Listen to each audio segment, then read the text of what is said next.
Friends, இன்றைக்கி நம்ம செய்ய போகிற ரெசிபி என்னன்னு பார்த்தீங்கன்னா க்ரீன் பொட்டேட்டோ ஃப்ரை தான். கொத்தமல்லி உருளைக்கிழங்கு ஃப்ரை தான். இதை நீங்கள் தயிர் சாதம், லெமன் சாதம், ரசத்துக்கு கூட நீங்கள் இதை சைட் டிஷ்ஷாக செய்யலாம். வாங்க எப்படி செய்யலாம்னு பார்க்கலாம். ஒரு கிண்ணம் எடுத்துக்கலாம். இதில் கை நிறையா ஒரு கை நிறைய கொத்தமல்லி எடுத்துக்கலாம். ஒரு 5லேருந்து 6 பச்சை மிளகாய் எடுத்துக்கலாம். இஞ்சி ஒரு சின்ன துண்டு, ஒரு 4 பூண்டு பல், இல்லைன்னா 1 ஸ்பூன் இஞ்சி பூண்டு பேஸ்ட்டு,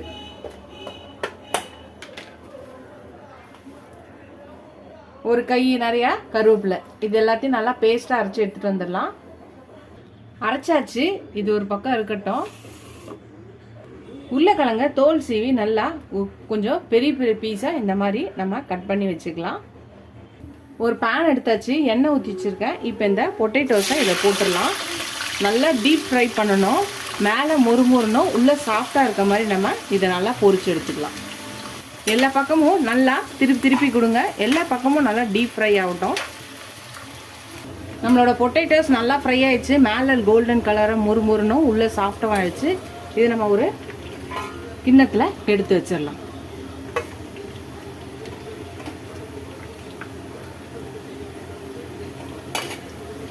மறுபடியும் பேன் எடுத்து வச்சுக்கலாம். அதில் கொஞ்சோண்டு எண்ணெய் இருக்குது. 1 ஸ்பூன் எண்ணெய் மட்டும் இருக்கும். இப்போ 1 ஸ்பூன் ஜீரகம் போட்டுக்கலாம். தட்டி வச்ச பூண்டு ஒரு 10 பல்லு தட்டி போட்டிருக்கேன்.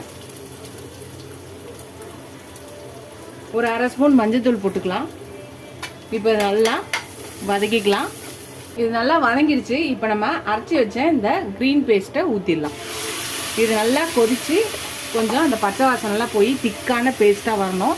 அது வரை இது நல்லா கொதிக்கட்டும். இப்போ இதில் 1 ஸ்பூன் சால்ட் போட்டுக்கலாம். நீங்கள் அந்த பேஸ்ட் அரைக்கும் போது கூட உப்பு போட்டு அரைச்சிக்கலாம். இது நல்லா ஒரு வாட்டி கலந்துட்டு இது திக்கான பேஸ்ட்டாக பச்சை வாசனை போய் வரட்டும்.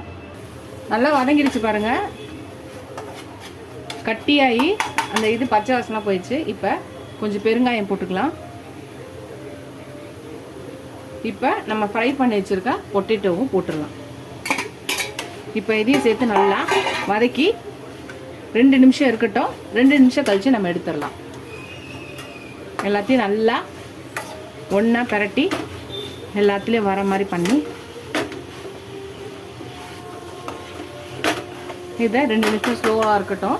ஸ்லோ ஃப்ளேமில் வச்சு 2 மினிட்ஸ் இருக்கட்டும், ஃப்ரை ஆகட்டும். அவ்வளோதான், நம்மளோட க்ரீன் பொட்டேட்டோ ரெடி ஆயிடுச்சு. கொத்தமல்லி உருளைக்கிழங்கு வறுவல் ரெடி ஆயிடுச்சு. இது ரொம்ப ஈஸியாக சிம்பிளாக அடுப்பு ஆஃப் பண்ணிடலாம். இன்றைக்கி நான் தயிர் சாதம், லெமன் சாதத்துக்கு நான் வச்சுருக்கேன் சைட் டிஷ்ஷாக. நீங்கள் இதை ரச சாதத்துக்கு கூட செய்யலாம். வெறும் தயிர் சாதத்துக்கு கூட இதை சைட் டிஷ்ஷாக செய்யலாம். ரொம்ப சூப்பர் காம்பினேஷனாக இருக்கும். நீங்களும் இந்த ரெசிபியை ட்ரை பண்ணி பாருங்கள். ட்ரை பண்ணி பார்த்துட்டு எப்படி இருக்குன்னு சொல்லுங்கள். எப்பயும் ஒரே மாதிரி இந்த பொட்டேட்டோ செய்யாமல் இந்த மாதிரி டிஃப்ரெண்ட்டாக செஞ்சு பார்த்துட்டு எப்படி இருக்குன்னு சொல்லுங்கள். இதோட அடுத்த ரெசிபியில் பார்க்கலாம். டாடா பாபா ஃப்ரெண்ட்ஸ்.